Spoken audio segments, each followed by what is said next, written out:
Have you ever felt overwhelmed by negative thoughts, constantly worrying about things you can't control or doubting your abilities and self-worth? If so, you're not alone.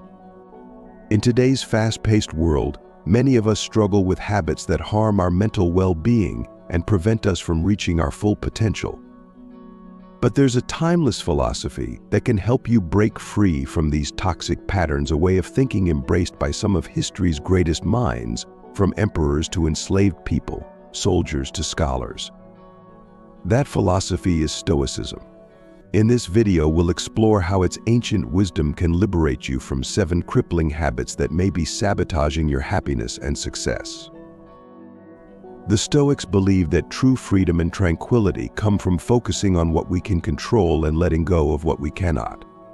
Epictetus said, "There is only one way to happiness, and that is to cease worrying about things beyond the power of our will." Over the next hour, we'll dive deep into 7 damaging behaviors the Stoics identified as obstacles to a fulfilling life: overthinking, trying to please everyone, living in the past, constant worrying, self-doubt, negative self-talk, and procrastination. We'll examine the Stoic perspective and insights from philosophers like Marcus Aurelius, Seneca, and Epictetus, and provide practical modern-day strategies to help you quit these habits for good. Many of you can relate to at least 1 or 2 behaviors hindering your life. Maybe you're a chronic overthinker whose racing mind keeps you up at night, or a people pleaser who has lost touch with your values and desires.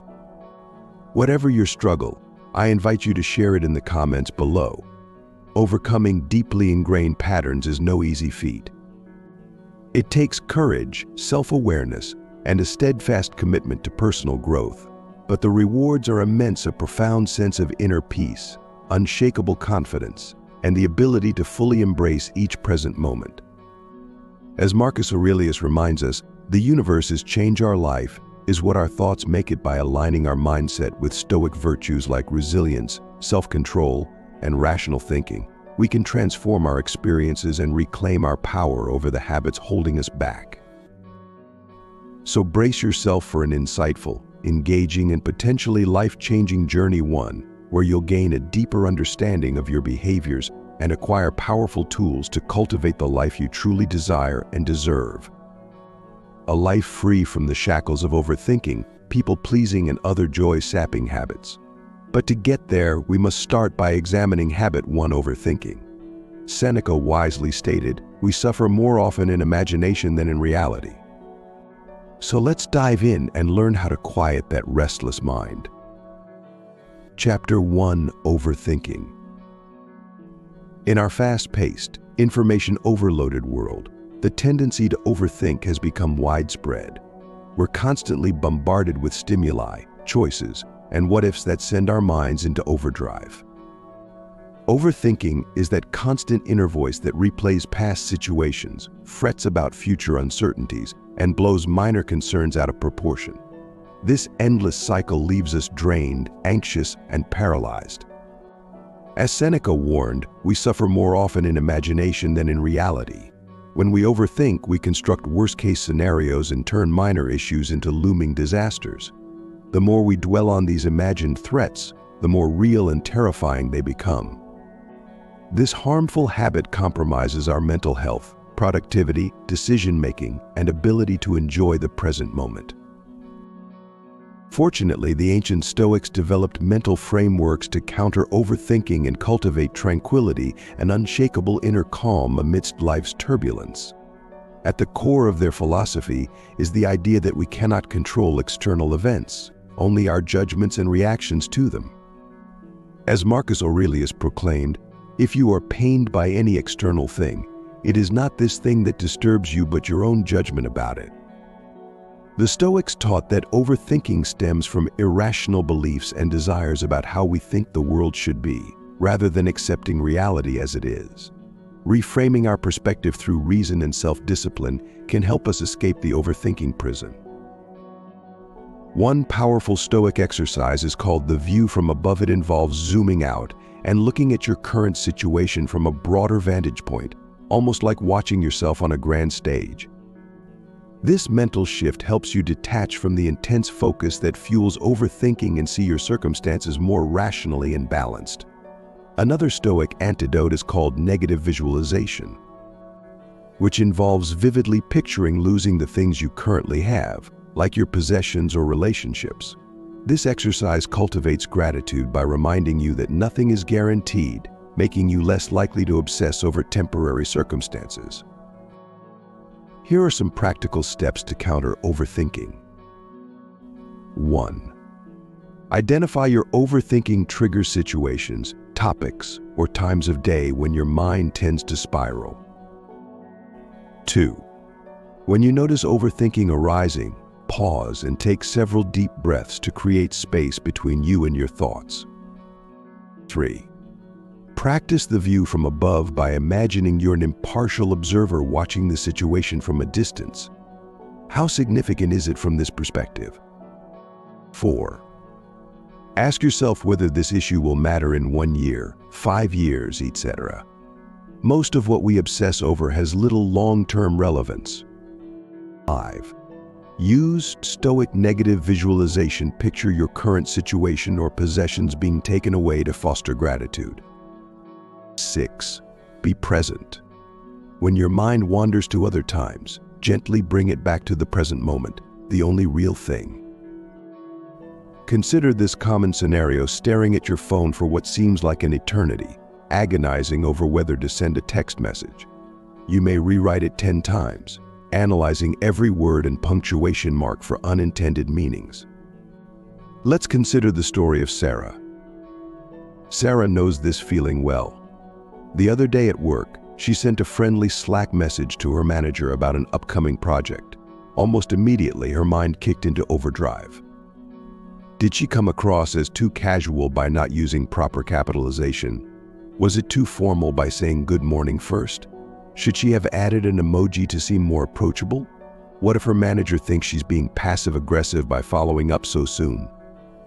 Before she knew it, Sarah was drowning in imagined interpretations and worst-case scenarios.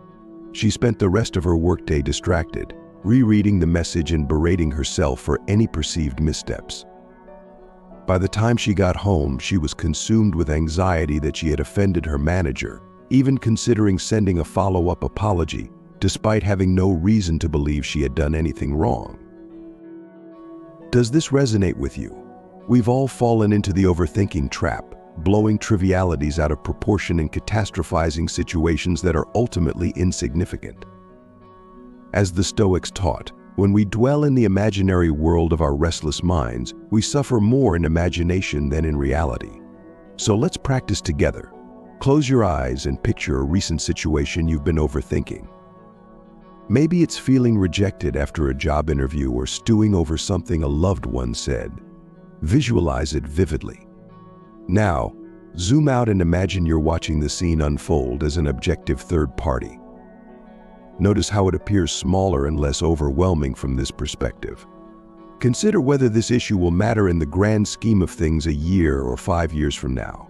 If not, why continue torturing yourself over something so insignificant and temporary? Take a deep breath and commit to redirecting your mind's energy towards more productive, enriching thoughts whenever that overthinking loop starts again. As Marcus Aurelius reminded us, the universe's change our life is what our thoughts make it. Let's choose to make it good. I'll include more interactive exercises like this throughout the video to help you immediately implement the Stoic solutions I'm sharing. Up next, we'll tackle the toxic habit of people-pleasing and reframe it through the lens of rational self-interest. Don't go anywhere. Chapter 2: People-pleasing. We live in a world where the pressure to conform and be liked is immense. Social media amplifies this, creating constant comparisons and perceived judgments. In this environment, many of us fall into the trap of people-pleasing. This habit goes beyond simple kindness or consideration. It's a compulsive need to gain approval and avoid conflict at all costs, often at the expense of our well-being and authenticity.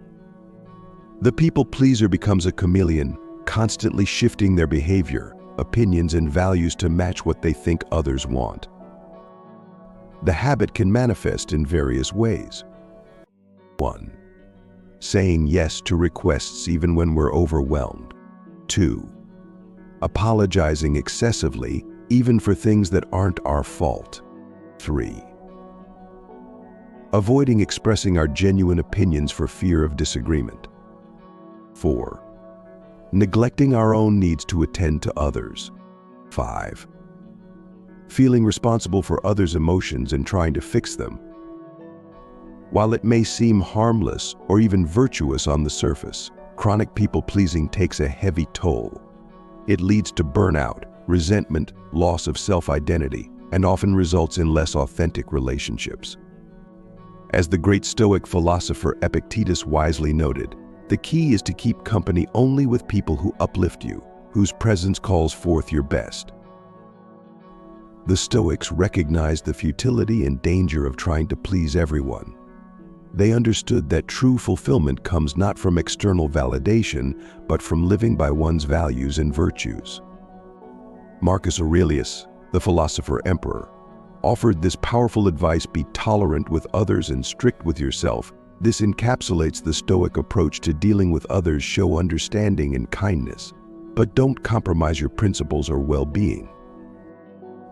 The Stoics emphasized focusing on what is within our control. We can control our actions and reactions, but we cannot control others' opinions or feelings about us.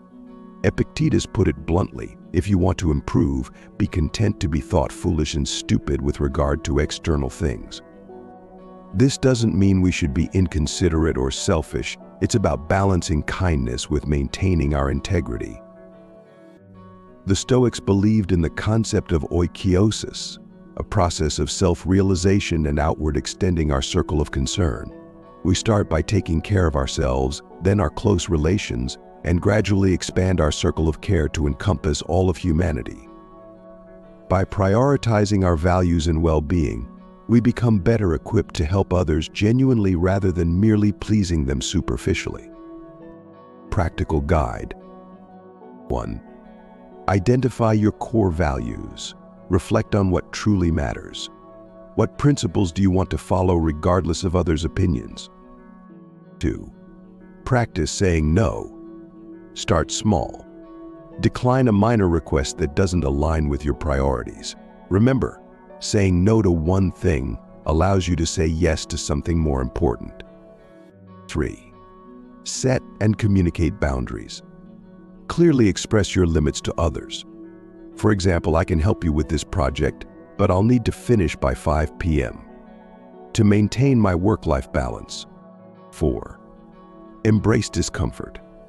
Recognize that it's okay if not everyone likes or agrees with you. As Epictetus said, if you want to improve, be content to be thought foolish and stupid. 5. Practice self-compassion.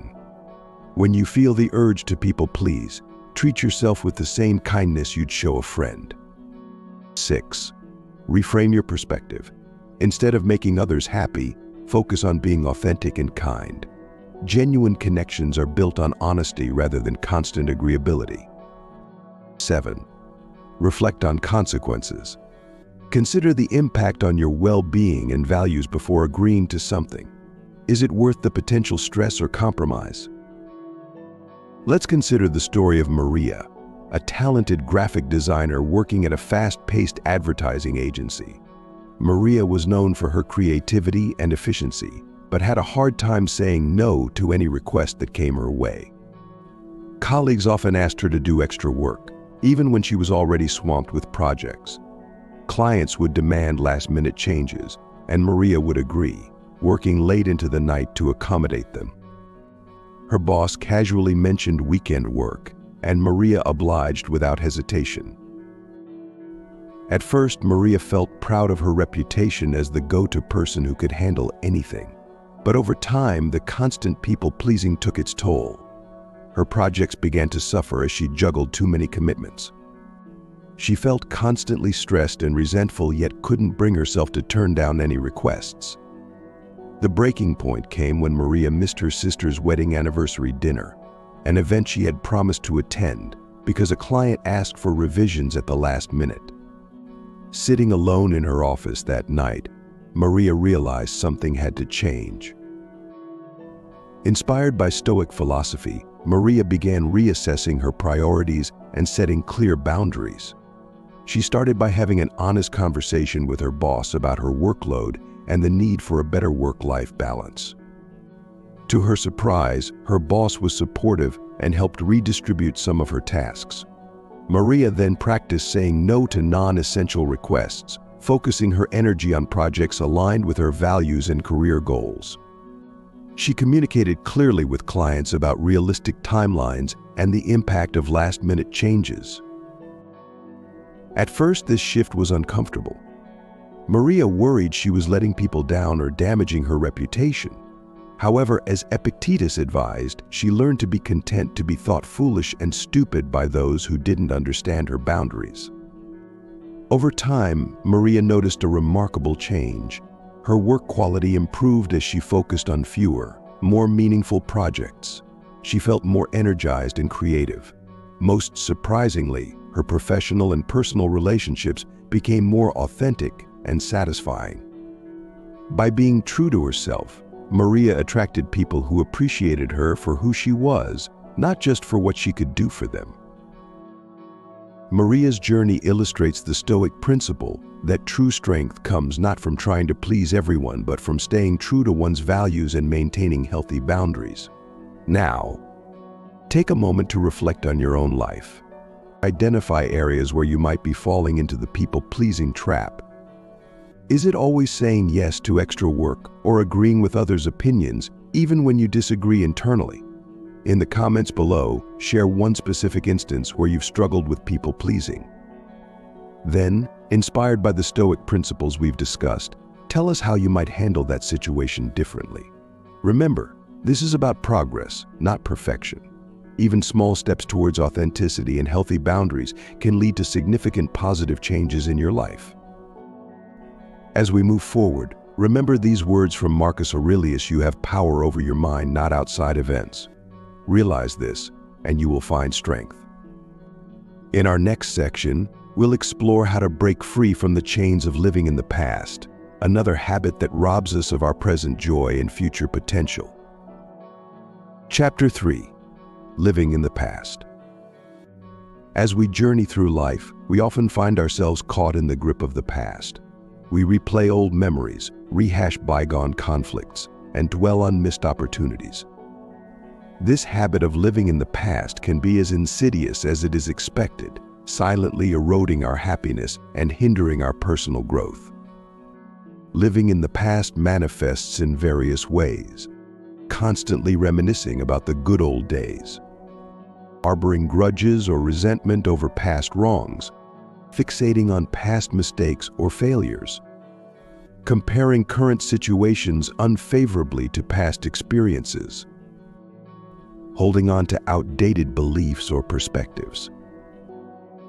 While reflection can be valuable, excessive focus on the past prevents us from fully engaging with the present and preparing for the future. It's like trying to drive a car while staring in the rearview mirror. You're bound to crash. The great Stoic philosopher Marcus Aurelius recognized this danger when he wrote, "The universe's change our life is what our thoughts make it. By clinging to the past, we resist the natural flow of change and limit our potential for growth and happiness." The Stoics offered powerful insights to help us break free from the tyranny of the past. At the core of their philosophy was emphasizing the present moment, the only time we truly have control over. Marcus Aurelius advised, "Don't let your reflection on the whole sweep of life crush you. Don't fill your mind with all the bad things that might still happen. Stay focused on the present situation and ask yourself why it's so unbearable and can't be survived." This doesn't mean we should ignore the past entirely. The Stoics believed in learning from history, both personal and collective. However, they emphasized using these lessons to inform present actions rather than dwelling on what cannot be changed.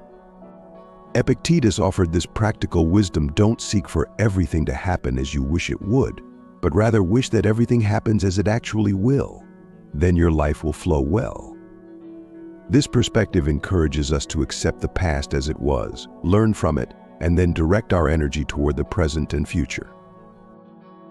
The Stoics also recognized the impermanence of all things. Heraclitus, an influence on Stoic thought, famously said, "No man ever steps in the same river twice, for it's not the same river, and he's not the same man." This reminder of constant change can help us let go of the past and embrace the possibilities of the present.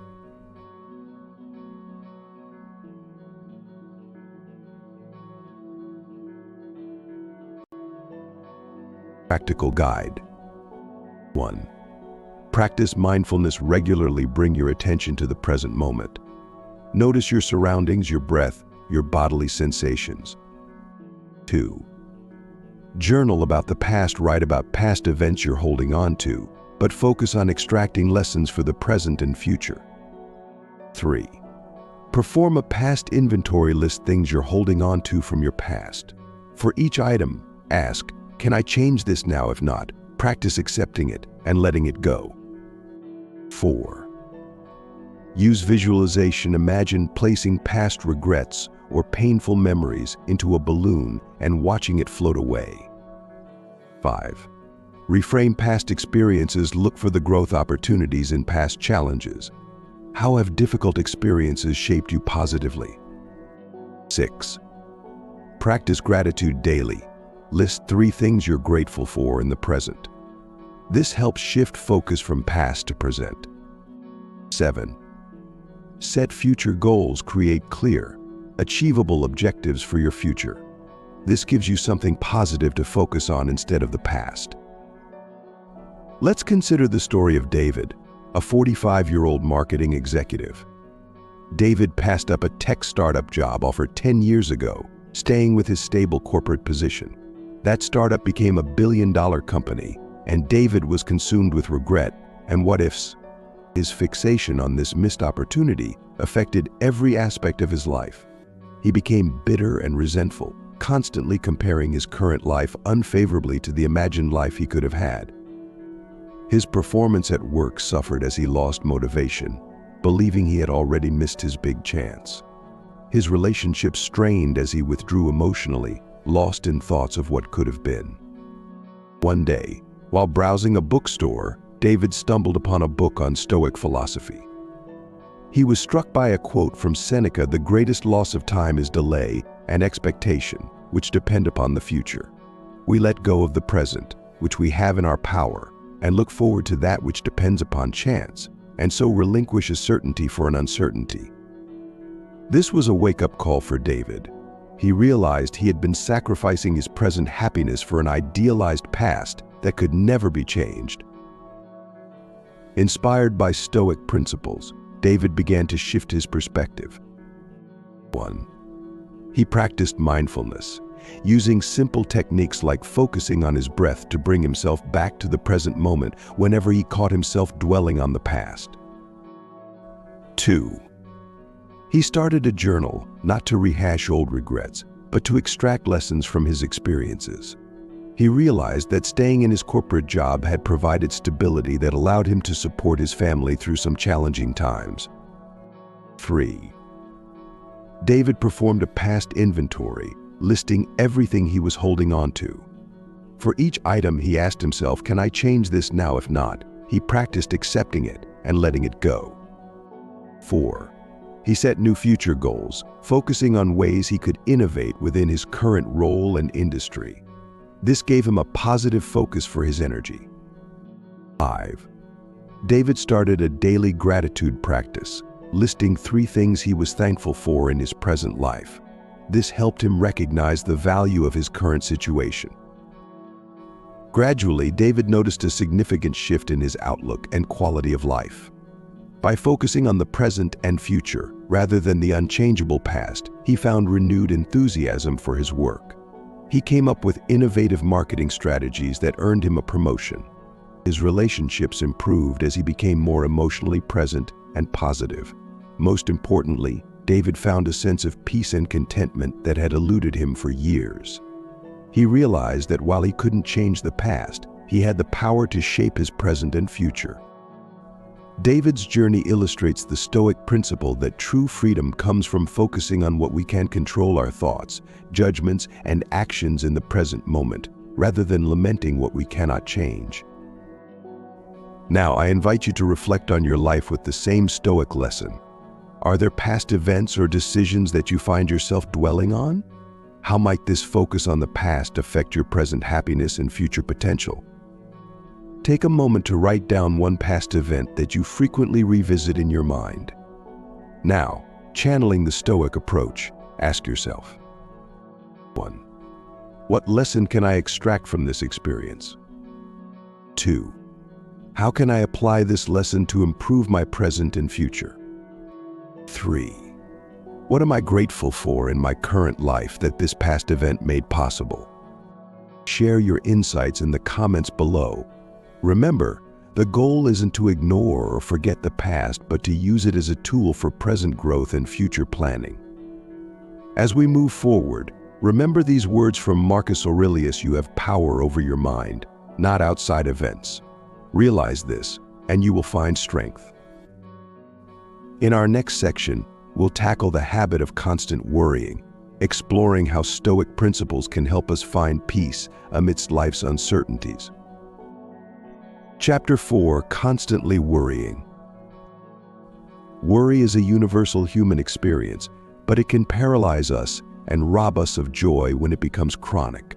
In our modern world, filled with constant streams of information and perceived threats, worry has reached epidemic proportions. Worry is the mind's attempt to control the uncontrollable, a mental habit of fixating on potential future problems and often imagining worst-case scenarios. While a certain level of concern can be productive, excessive worrying rarely solves problems. Instead, it creates a host of new ones, such as chronic stress and anxiety, difficulty concentrating and making decisions, sleep disturbances, physical health issues like headaches and digestive problems, strained relationships due to constant negativity, the avoidance of new experiences or opportunities due to fear. The irony of worry is that it often causes more suffering than the events we're worrying about. As Mark Twain humorously noted, "I've had a lot of worries in my life, most of which never happened." The Stoics recognized worry as a misuse of our imaginative faculties and offered powerful strategies to combat it. At the core of their approach was the concept of the dichotomy of control. The idea that some things are within our control while others are not. Epictetus articulated this principle clearly: there is only one way to happiness, and that is to cease worrying about things which are beyond the power of our will by focusing our energy on what we can control: our thoughts, judgments, and actions. We can let go of fruitless worry about external events beyond our influence. The Stoics also emphasized the importance of living in the present moment. Seneca advised, "True happiness is to enjoy the present without anxious dependence upon the future." We can escape the trap of imagining future calamities by grounding ourselves in the here and now. Moreover, the Stoics practiced negative visualization, or the premeditation of evils. This involves deliberately imagining worst-case scenarios, not to worry about them but to prepare for them rationally and reduce their power to disturb us. As Marcus Aurelius said, "When you wake up in the morning, tell yourself the people I deal with today will be meddling, ungrateful, arrogant, dishonest, jealous, and surly." By mentally preparing for challenges, we're less likely to be thrown off balance when they occur. Practical guide. Practical guide. 1. Practice the dichotomy of control when worrying. Ask yourself, is this within my control? If not, practice accepting it and redirecting your energy to what you can influence. 2. Use negative visualization. Spend a few minutes each day imagining challenging scenarios, then plan how you'd cope with them rationally. 3. Implement a worry time. Set aside a specific 15 to 30-minute period each day for worrying. When worries arise outside this time, note them down for later. 4. Practice mindfulness. Regular meditation or mindfulness exercises can help you stay grounded in the present moment. 5. Challenge your worries. When a concern arises, ask yourself, what's the evidence for and against this thought? How likely is this to happen? What's the worst that could happen? And how would I cope? 6. Take action on solvable problems. If your worry is about something you can influence, make an action plan instead of dwelling on it. 7. Practice gratitude regularly. Noting what you're thankful for can shift your focus from potential negatives to existing positives. Meet Sarah, a 32-year-old project manager at a tech startup. Sarah was known for her efficiency and attention to detail, but these qualities fueled her tendency to worry excessively. She'd lie awake at night imagining how her current project could fail, mentally replaying every interaction with her team for potential misunderstandings, and worrying about future job security in the volatile tech industry. Sarah's constant state of worry began to affect her performance. She second-guessed every decision, hesitated to delegate tasks for fear they wouldn't be done perfectly, and struggled to meet deadlines as she obsessed over minor details. Her personal life suffered too, as she found herself too mentally exhausted to enjoy time with friends and family.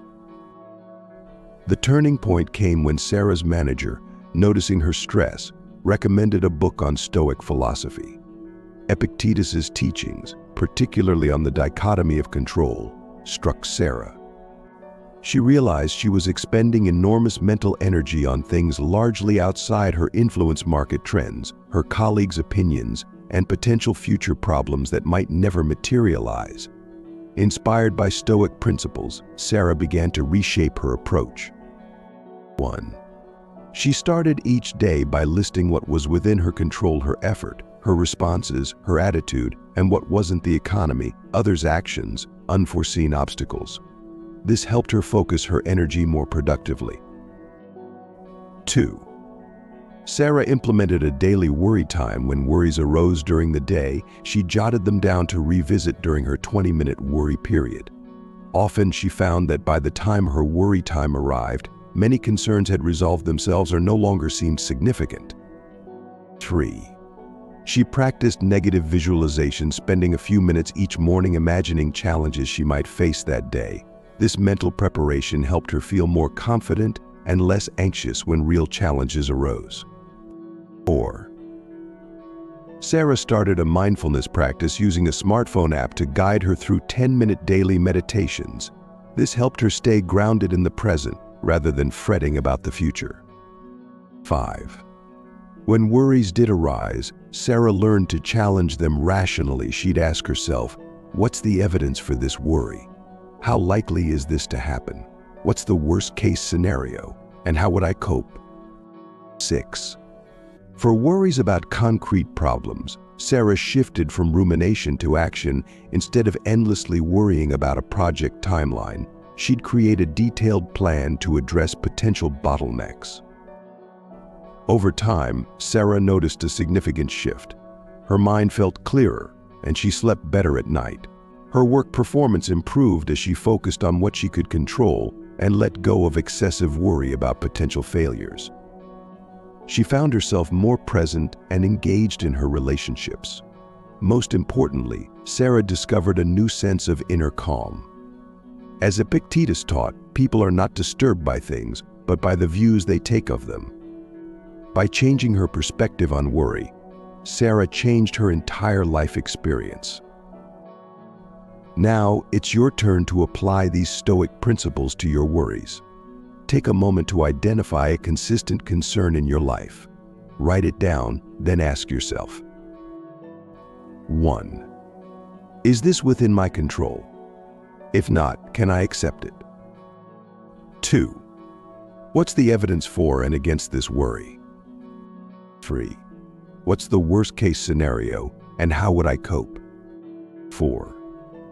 Is there any action I can take to address this concern? Share your insights in the comments below. Remember, the goal isn't to eliminate worry, but to transform it from a paralyzing force into a tool for productive action and personal growth. As we move forward, remember these words from Epictetus: make the best use of what is in your power and take the rest as it happens.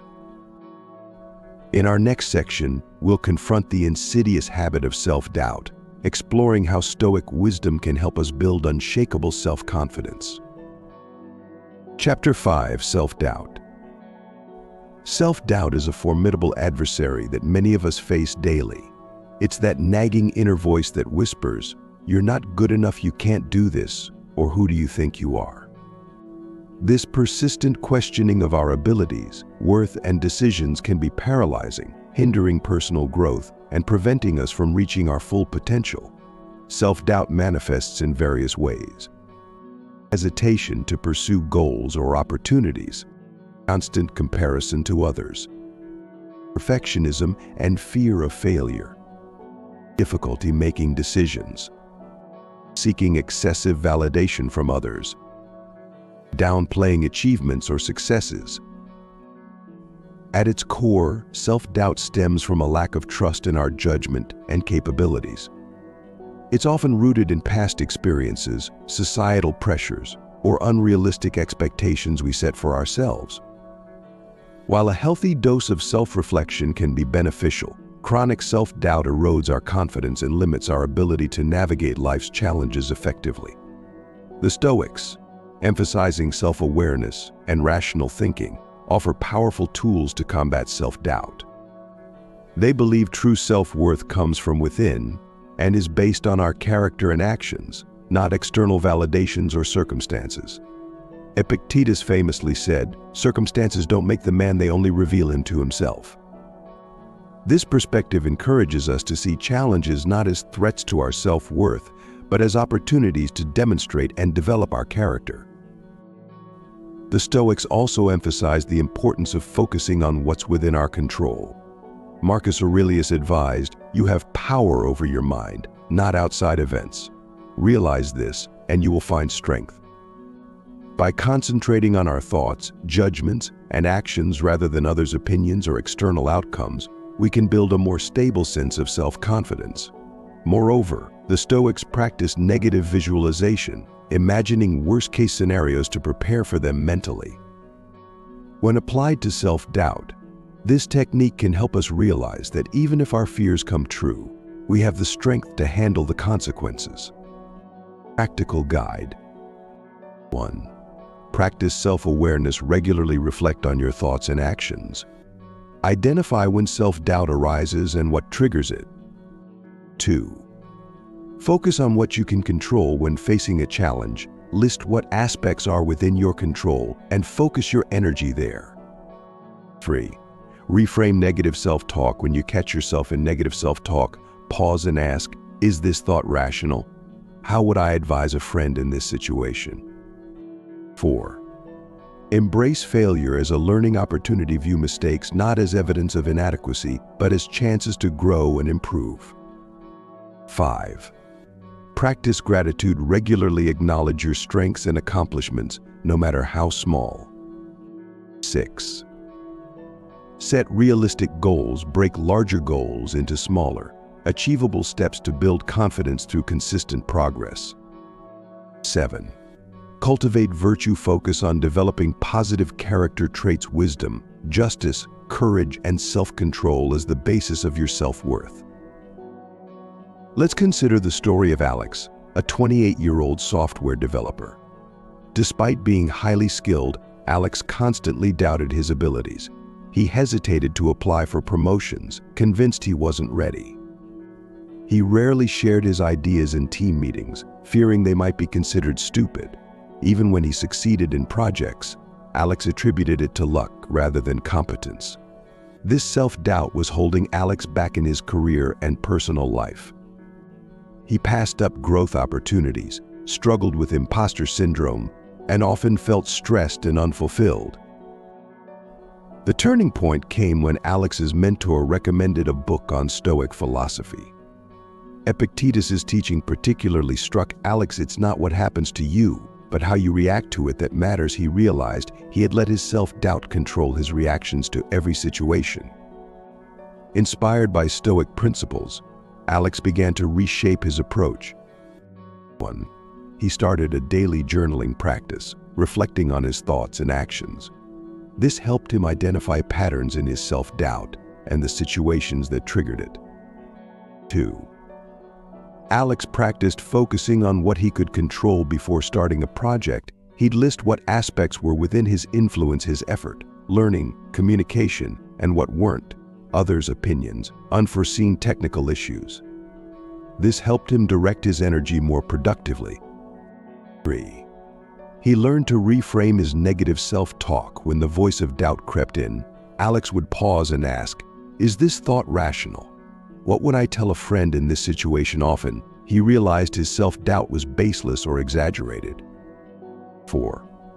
Alex started embracing failure as a learning opportunity. When he made mistakes, instead of criticizing himself, he'd ask, "What can I learn from this? How can I improve next time?" 5. He began a gratitude practice, noting 3 daily things he was proud of. This helped him acknowledge his strengths and accomplishments, which he had often overlooked. 6. Alex set realistic, incremental goals for himself. Instead of being overwhelmed by the idea of becoming a perfect developer, he focused on improving specific skills one at a time. 7. He started to focus on cultivating virtue in his work, striving for wisdom in his technical decisions, justice in his team interactions, courage in sharing his ideas, and self-control in managing his time and efforts.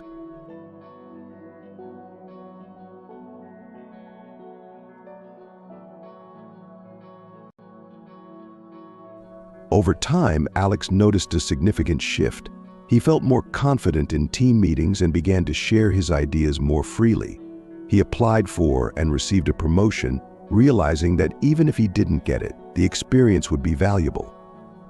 His work became more fulfilling as he focused on personal growth rather than external validation. Most importantly, Alex developed a stronger, more stable sense of self-worth.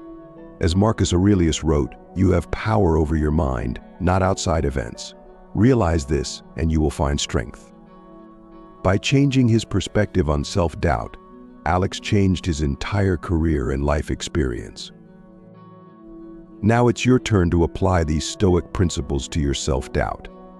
Take a moment to identify an area of your life where you often experience self-doubt. Write it down, then ask yourself, 1. What aspects of this situation are within my control? 2. What would I say if I were advising a friend in this situation? 3.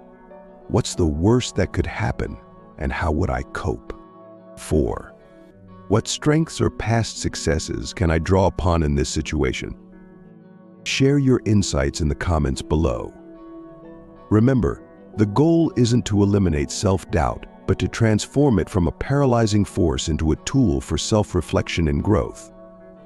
As we move forward, keep in mind these words from Epictetus: "The chief task in life is simply this, to identify and separate matters so that I can say clearly to myself, which are externals not under my control, and which have to do with the choices I actually control." In our next section, we'll confront the destructive habit of negative self-talk, exploring how Stoic wisdom can help us cultivate a more positive and empowering inner dialogue. Chapter 6: Negative Self-Talk.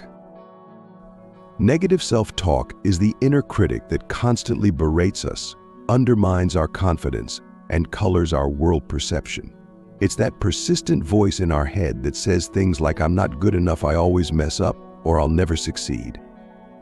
This internal dialogue can be so habitual that we often don't even realize we're doing it. The impact of negative self-talk can be profound. Lowered self-esteem and confidence, increased stress and anxiety, reduced motivation and productivity, self-fulfilling prophecies of failure, strained relationships due to projected insecurities, missed opportunities due to fear and self-doubt. Negative self-talk often stems from internalized criticism from others, past failures, or societal pressures. It can become a lens through which we view every experience, distorting our perception of reality and limiting our potential. The Stoics understood the power of our thoughts in shaping our reality. Epictetus famously said, "Men are disturbed not by things but by the view which they take of them." This insight is particularly relevant to negative self-talk. The Stoics emphasized the importance of rational thinking and self-examination. Marcus Aurelius advised, "You have power over your mind, not outside events. Realize this, and you will find strength." By recognizing that our thoughts are under our control, we can begin to challenge and change our negative self-talk. Moreover, the Stoics practiced premeditation of evils, imagining worst-case scenarios to prepare for them mentally. When applied to negative self-talk, this technique can help us realize that even if our fears come true, we have the strength to handle the consequences. The Stoic concept of focusing on what's within our control is also crucial. By concentrating on our thoughts and actions rather than external outcomes or others' opinions, we can build a more positive and empowering inner dialogue. Practical guide. 1. Identify negative self-talk. Pay attention to your inner dialogue. When you catch yourself in negative self-talk, pause and acknowledge it. 2. Challenge irrational thoughts. Ask yourself, is this thought based on facts? Is there evidence to support or refute it? 3. Reframe negative statements. Turn "I can't do this" into "This is challenging, but I can learn and improve." 4. Practice self-compassion. Treat yourself with the kindness you'd offer a good friend. 5. Use positive affirmations. Develop a list of realistic positive statements about yourself and repeat them regularly. 6. Focus on growth instead of fixating on perceived failures. Ask, what can I learn from this? 7. Cultivate gratitude. Regularly acknowledge your strengths, accomplishments, and the positive aspects of your life. Meet Sophia, a 35-year-old marketing executive. On the surface, Sophia appeared successful and confident. However, her inner world was a battlefield of negative self-talk. Every minor setback triggered a barrage of self-criticism. "I'm such an idiot, I'll never be good enough. Everyone must think I'm a fraud." This constant negativity was taking its toll. Sophia struggled with insomnia, experienced frequent anxiety attacks, and hesitated to take on new challenges at work. Her relationships suffered as she projected her insecurities onto others, constantly assuming they were judging her as harshly as she judged herself. The turning point came when Sophia's therapist introduced her to Stoic philosophy. Epictetus's teaching particularly struck Sophia. It's not what happens to you, but how you react to it that matters. She realized her negative self-talk was not an inevitable reaction to events, but a habit she could change. Inspired by Stoic principles, Sophia began to reshape her inner dialogue. 1. She started a thought log, writing down her negative self-talk throughout the day. This helped her become more aware of her patterns and triggers. 2. Sophia practiced challenging her irrational thoughts. When the voice of her inner critic arose, she'd pause and ask, "Is this thought based on facts? What evidence do I have for or against it?" 3. She learned to reframe her negative statements. "I'm such an idiot" became "I made a mistake, and that's okay. What can I learn from this?" 4. Sophia cultivated self-compassion. When facing challenges, she'd ask herself, "How would I talk to a friend in this situation?" and apply that kindness to herself. 5. She developed a list of positive affirmations based on her genuine strengths and values. Each morning, she'd repeat these to herself: "I am capable and resilient. I learn and grow from challenges, and others' opinions do not determine my worth." 6. Sophia adopted a growth mindset. Instead of seeing setbacks as evidence of her inadequacy, she viewed them as opportunities for learning and improvement. 7. She started a daily gratitude practice, noting 3 things she was thankful for about herself or her life. This helped balance her tendency to focus on the negatives. Over time, Sophia noticed a significant shift. Her anxiety decreased, and she slept better at night. She felt more confident at work and began to take on new challenges with enthusiasm rather than fear. Her relationships improved as she became less defensive and more open. Most importantly, Sophia developed a kinder, more supportive relationship with herself. As Marcus Aurelius wrote, the soul becomes dyed with the color of its thoughts. By changing the color of her thoughts, Sophia transformed her entire life experience. Now it's your turn to apply these Stoic principles to your negative self-talk. Take a moment to identify a common negative thought you have about yourself. Write it down, then ask yourself, 1. Is this thought based on facts? What evidence do I have for or against it? 2. How would I rephrase this thought more positively and realistically? 3. If a friend expressed this thought about themselves, what would I say to them? 4. What can I learn or how can I grow from the situation that triggered this thought? Share your insights in the comments below. Remember, the goal isn't to eliminate all negative thoughts, but to develop a more balanced, rational, and compassionate inner dialogue. As we move forward, keep in mind these words from Seneca. If you really want to escape the things that harass you, what you're needing is not to be in a different place, but to be a different person. In our final section, we'll confront the pervasive habit of procrastination, exploring how Stoic wisdom can help us overcome inertia and take purposeful action. Chapter 7: Procrastination. The habit of delaying or postponing tasks is a common struggle that can significantly impact our productivity, goals, and overall well-being. It's not merely about poor time management. Procrastination often stems from deeper emotional and psychological factors.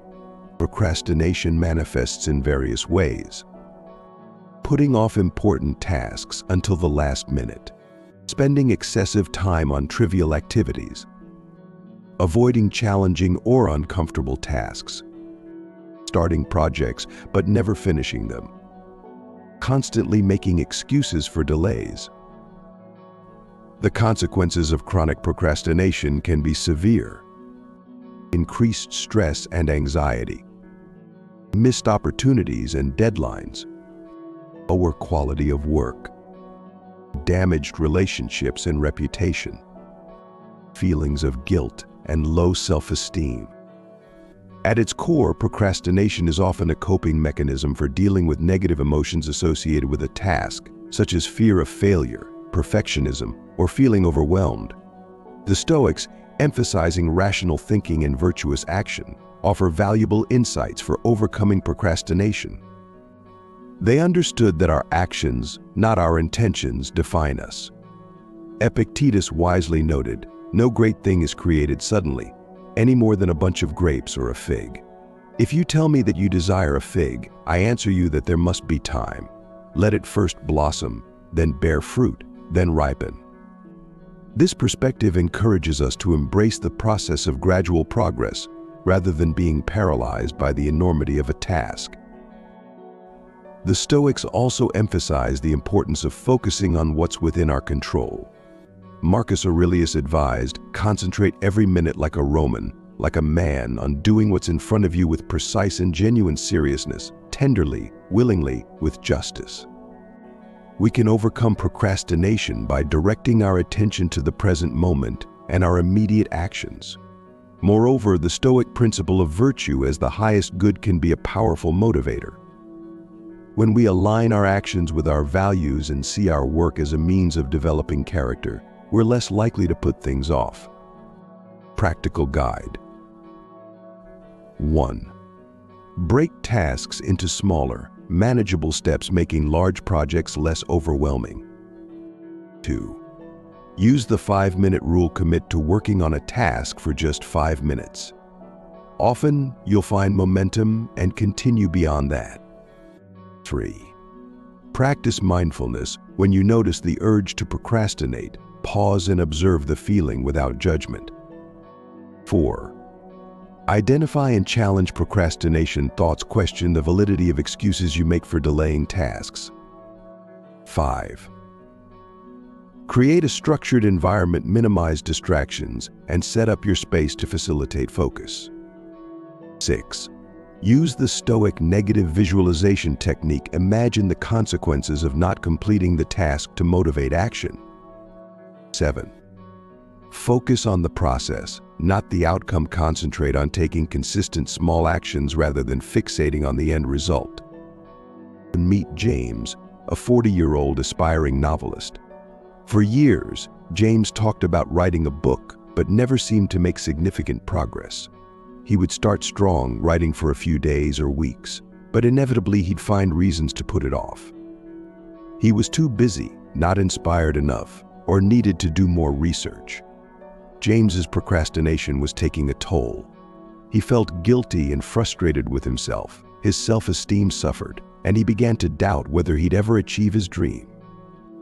His relationships were strained as he grew defensive when friends or family asked about his writing progress.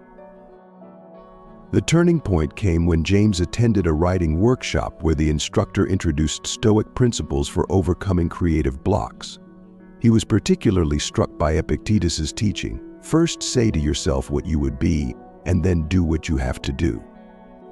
James realized that all his talk about writing was meaningless without consistent action. Inspired by Stoic wisdom, James began to reshape his approach. 1. He broke his book project into smaller, manageable tasks. Instead of write a novel, his daily goal became write 500 words. 2. James adopted the 5-minute rule. Even when he wasn't motivated, he committed to sitting at his desk and writing for just 5 minutes. Often he'd find himself continuing well beyond that initial commitment. 3. He practiced mindfulness when the urge to procrastinate arose. Instead of immediately giving in to distractions, he'd pause and observe his feelings, often realizing that his reluctance was based on irrational fears. 4. James started challenging his procrastination thoughts. When he caught himself making excuses, he'd ask, "Is this really true? What evidence do I have?" 5. He created a dedicated writing space free from distractions and established a regular writing routine. 6.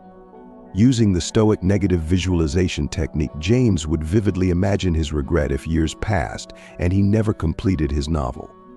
This motivated him to take action in the present. 7. James shifted his focus from the daunting task of writing a perfect novel to simply showing up each day and putting words on the page, embracing the process of gradual improvement. Over time, James noticed a significant shift. His daily word count increased, and he looked forward to his writing sessions rather than dreading them. A sense of accomplishment and progress replaced the guilt and frustration. Most importantly, James developed a stronger sense of self-efficacy and integrity. As Marcus Aurelius wrote, "You have power over your mind, not outside events. Realize this, and you will find strength." By changing his approach to procrastination, James progressed in his novel and transformed his self-image and sense of purpose. Applying Stoic principles to procrastination. Now it's your turn to apply these Stoic principles to your own procrastination habits. Think of a task or goal you've been putting off. Write it down, then ask yourself, 1. How can I break this task into smaller, more manageable steps? 2. What's the most minor action I can take right now to make progress? 3. What thoughts or excuses typically lead me to procrastinate on this task? 4. How can I reframe this task to align with my values and long-term goals? Share your insights in the comments below. Remember, the goal isn't to achieve perfection overnight, but to consistently practice purposeful action. As we conclude our journey through these 7 habits to quit, keep in mind these words from Seneca: "It is not because things are difficult that we do not dare, it is because we do not dare that things are difficult."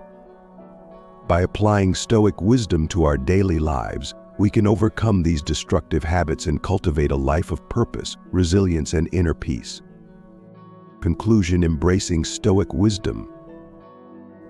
As we reach the end of our Stoic journey through these 7 habits to quit, let's take a moment to reflect on the wisdom we've uncovered and the practical strategies we've explored.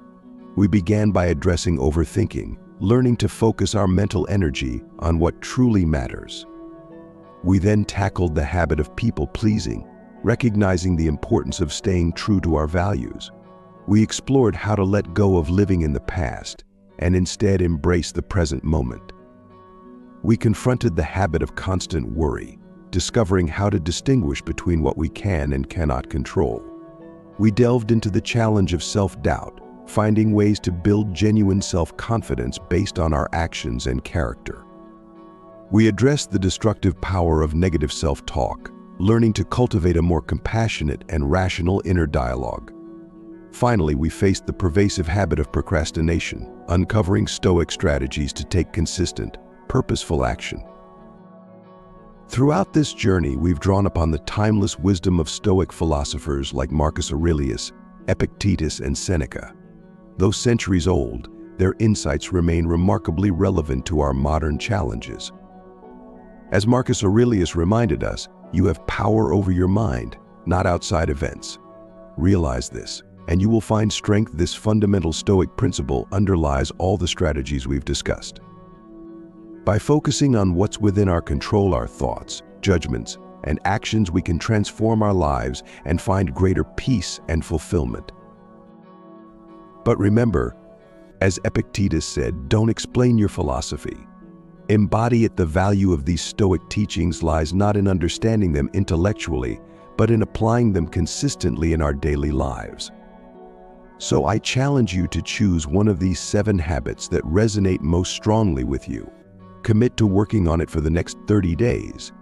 Use the practical strategies we've discussed, draw upon the Stoic wisdom we've explored, and observe how it impacts your life. Here's a quick recap of the 7 habits to quit. 1. Overthinking. 2. Trying to please everyone. 3. Living in the past. 4. Worrying. 5. Doubting yourself. 6. Negative self-talk. 7. Procrastination. Which one will you focus on? Share your commitment in the comments below. Let's create a community of support and accountability as we embark on this Stoic journey of self-improvement. Remember, progress, not perfection, is the goal. As Epictetus wisely noted, no great thing is created suddenly, any more than a bunch of grapes or a fig. Be patient with yourself. Celebrate small victories and trust in gradual improvement. As we conclude, I'll leave you with these powerful words from Seneca: the whole future lies in uncertainty. Live immediately. Let this be our call to action, to live with purpose, to face our challenges with courage, and to embody the Stoic virtues in our daily lives.